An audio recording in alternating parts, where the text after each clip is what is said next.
அப்படிங்கிற அந்த ஸ்லோகனை இன்னைக்கு கையில் எடுத்து செயல்படுத்த நேரம் இருந்துச்சு. ஏன் அப்படின்னா இன்னைக்கு நம்ம கம்பெனி என்ன பண்ணுதுன்னே தெரியாம அதை பத்தி தப்பா சொல்றவங்க சத்தம் போட்டு பேசிட்டு இருக்காங்க, தொடர்ந்து பேசிட்டு இருக்காங்கன்னு சொல்லும் போது நம்ம கம்பெனி என்ன பண்ணுதுன்னு தெரிஞ்ச, முழுமையா புரிஞ்ச, அதன் மூலியமா வாழ்க்கையை நல்லா வாழ்ந்துட்டு இருக்கிற பல பேர் இதை பத்தி இன்னும் வெளியே பெருசா பேசுறது இல்லை.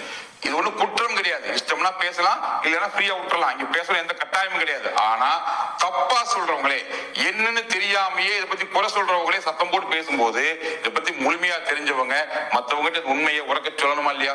சரி, வேண்டுகோளை வைக்கிறேன். என்ன அப்படின்னா, நம்ம கம்பெனில பெனிஃபிட் வாங்கிட்டு இருக்கிற, நல்ல விதமா சம்பாதிச்சு வாழ்ந்துட்டு இருக்கிற அத்தனை பேரும் இது வரைக்கும் நீங்க என்ன சொன்னீங்களோ தெரியாது, இனிமேலாவது உடனடியா களத்துல இறங்கி உண்மையை உறக்க சொல்லுங்க. எப்படி சொல்லலாம்? யாரை பார்த்தாலும் மகேஜ் தெரியுமான்னு கேளுங்க, தெரியும்னு சொல்லுவாங்க. டிவியில் வந்தது இல்ல, யூடியூப் வந்தது அதான் சொல்லுவாங்க. சோ அவங்களுக்கு ஒரு நெகட்டிவ் சிந்தனை கூட பதிவாயிருக்கும் யாரோ ஒருத்தர் பிரச்சாரத்தினால. சோ அதை தெளிவுபடுத்துங்க.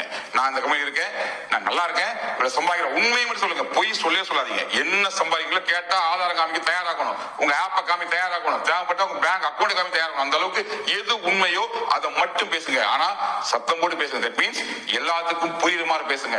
பொய் சொல்றவங்களே, தப்பு சொல்றவங்களே திரும்ப திரும்ப பேசும்போது உண்மையை சொல்ற நமக்கு என்னங்க தயக்கம்? சோ யாருக்கு எதிராக நமக்கு பேச வேண்டாம், யாருக்கு எதிராக கோஷம் வேண்டாம், எங்கேயும் கூட்டம் போட வேண்டாம். இப்போதைக்கு ஒத்தொத்தால பார்க்கும்போது, போன்ல பேசும்போது, வாட்ஸ்அப் ஸ்டேட்டஸ் வைக்கும் போது, தேவைப்பட்டா ஒரு யூடியூப் சேனல் ஆரம்பிச்சு கூட உண்மை உறக்க சொல்லலாம். என்னவா இருந்தாலும் சரி, நம்ம கம்பெனி என்ன பண்ணிட்டு இருக்கு, இந்த கம்பெனியில நம்ம எந்த அளவுக்கு நல்லா இருக்கிறோம், இந்த கம்பெனியில நம்ம மூலியமா நல்லா இருக்காங்க, எந்த அளவுக்கு வாழ்க்கை தரம் மாறி இருக்கு, இன்னைக்கு அவங்க அடிப்படை பிரச்சனை எந்த அளவுக்கு மீண்டு வந்திருக்காங்க, பொருளாதார ரீதியா எந்த அளவுக்கு உயர்ந்துக்காங்க அப்படிங்கிற உண்மையை ஒருத்தரும் யாரெல்லாம் பெனிஃபிட் நல்லது வாங்கிட்டு இருக்கீங்களோ அத்தனை பேருமே இந்த காலகட்டத்தில் தெரிஞ்சவங்களுக்கெல்லாம் பேச ஆரம்பிங்க. ஏன்னா நெகட்டிவ் பரப்புறவங்க பல்வேறு சொல்லி ஒரு நெகட்டிவ் எண்ணத்தை உருவாக்கி வச்சிருக்கும் போது அதை சுக்குநூறா உடைச்சு எது உண்மையோ அதை கூட மக்கள் பொறுப்பு நமக்கு இருக்கு. சோ அந்த வகையில நம்ம கம்பெனில பெனிஃபிட் வாங்கி நல்லவங்க அத்தனை பேருமே இந்த நேரத்துல களமிறங்கி உண்மையை உறக்க சொல்லுங்க.